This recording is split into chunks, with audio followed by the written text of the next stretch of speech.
அபிமானம்னா பற்று, ஐடென்டிஃபிகேஷன். யாருக்கு இந்த சரீரத்தில் அபிமானம் பற்று இருந்ததோ அவர்கள் இந்த சரீரம் இறக்கும் பொழுது சரீரத்தை விட்டு நீங்குகிறார்கள்.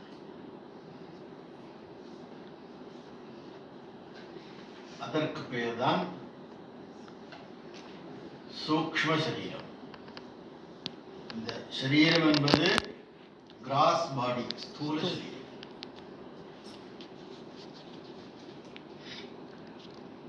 இதற்கு உள்ளே இருப்பது சூக்ஷ்ம சரீரம். அதுதான் மனஸ் என்று சொல்கிறோம். மனஸ், புத்தி இவைகளெல்லாம் சேர்ந்தது சூக்ஷ்ம சரீரம். The faculty of emotion, faculty of knowing, faculty of remembering, இதெல்லாம் சேர்ந்தது அந்த அகங்காரா, நான் என்ற ஈகோ, இவைகளெல்லாம் சேர்ந்தது சூக்ஷ்ம சரீரம். அந்த சூக்ஷ்ம சரீரம் இந்த உடலை விட்டு நீங்குகிறது. அந்த சூக்ஷ்ம சரீரத்துல தான் நான்கிற அபிமானம் இருக்கு. அதனால அந்த நான் என்ற அபிமானமுடைய ஜீவன் சூக்ஷ்ம சரீரத்தோடு இந்த ஸ்தூல சரீரத்தை விட்டு போகிறான்.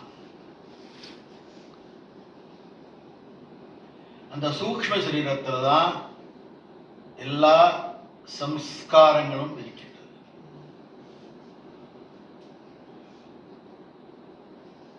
அனாதி காலமாக வந்து கொண்டிருக்கும் சம்ஸ்காரங்கள் அந்த சூக்ஷ்ம சரீரத்தில் இருக்கிறது. அந்த சம்ஸ்காரங்களுக்கு ஏற்ற மாதிரி, தகுந்த மாதிரி அந்த ஜீவனானவன் வேறொரு பிறவியை எடுக்கிறான். இந்த பிறப்பு இறப்பு என்பது தொடர்ந்து ஏற்படுகிறது. நான் என்கிற அபிமானம் இருக்கும் வரையில்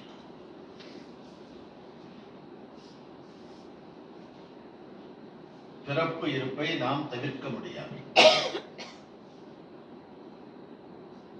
இந்த பிறவி இறப்பு என்கிற இந்த சக்கரத்திலிருந்து நாம் விடுபடுவதற்கு நம்முடைய உண்மையான சொரூபத்தை நாம் அறிந்து கொள்ள வேண்டும். உண்மையான சொரூபம் என்ன? இந்த ஸ்தூல சூக்ஷ்ம காரண சரீரத்துக்கு வேறுபட்டது. நான் என்கிற ஆத்மா இவைகளுக்கு வேறுபட்டது. இவைகள் எல்லாம் அனாத்மா, நாட் செல்ஃப். நான் ஆத்மா, செல்ஃப். அனாத்மாவின் குணங்கள் வேறுபட்டது, ஆத்மாவின் சொரூபம் வேறுபட்டது. இந்த அனாத்மா என்பது அச்சேதனமானது. அச்சேதனம்னா இன்சென்ஷியன்ட். பாடி, மைண்ட், சென்ஸ் காம்ப்ளெக்ஸ், உடம்பு, மனது, இந்திரியங்கள் என்ற இந்த கூட்டு அச்சேதனமானது, இன்சென்ஷியன்ட். நான் ஆத்மா, நாட் சென்ஷியன்ட். சென்ஷியன்சி. நான் என்பது கான்ஷியஸ்னஸ். நான் கான்ஷியஸ்னஸ் என்று அறிந்து கொண்டு விட்டால், பியோர் கான்ஷியஸ்னஸ், பியோர்ங்கிற வார்த்தையை போட வேண்டியிருக்கு. என்னக்க கான்ஷியஸ்னஸ் ஒன்று மனதில் இருக்கு. மனதில் பிரதிபலிக்கக்கூடிய, மனதில் ரெஃப்ளெக்ட் ஆகும் கான்ஷியஸ்னஸ் ஒன்று இருக்கு.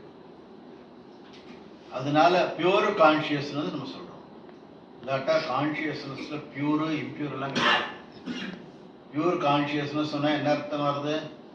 ஓ, there is one impure consciousness there. அது impure consciousness, இது pure consciousness. அப்படிலாம் கிடையாது. pure consciousness ஏன் சொல்றோம்னாக்க, இந்த reflected consciousness இருக்கு. மைண்ட்ல ரிஃப்ளெக்ட் ஆகிற கான்ஷியஸ்னஸ், அது சித் ஆபாசம். சித் ஆபாசம். ஆபாசம்னாக்க apparent. apparent consciousness. reflected consciousness is apparent. Reflected sun is apparent. It has got no reality. Sun reflected in a surface like water has got no reality. As long as the water or a mirror is there, reflection will be there. Water or mirror gone, reflection gone. இதே மாதிரி இந்த மனதையும் நாம் falls என்று அறிந்து கொண்டால், மனது பொய்யானது என்று அறிந்து கொண்டால், அதில் பிரதிபலிக்கும் கான்சியஸ்னஸ், அதில் ரிஃப்ளெக்ட் ஆகும் கான்சியஸ்னஸும் அப்ப இருப்பது என்ன? ஒரே பியூர் கான்சியஸ்னஸ். அந்த கான்சியஸ்னஸ், ஆத்மா என்று சொல்லப்படுகிற அந்த கான்சியஸ்னஸ் எங்கும் போவதில்லை, எங்கிருந்தும் வருவதில்லை, எப்பொழுதும் இருக்கிறது. அதனால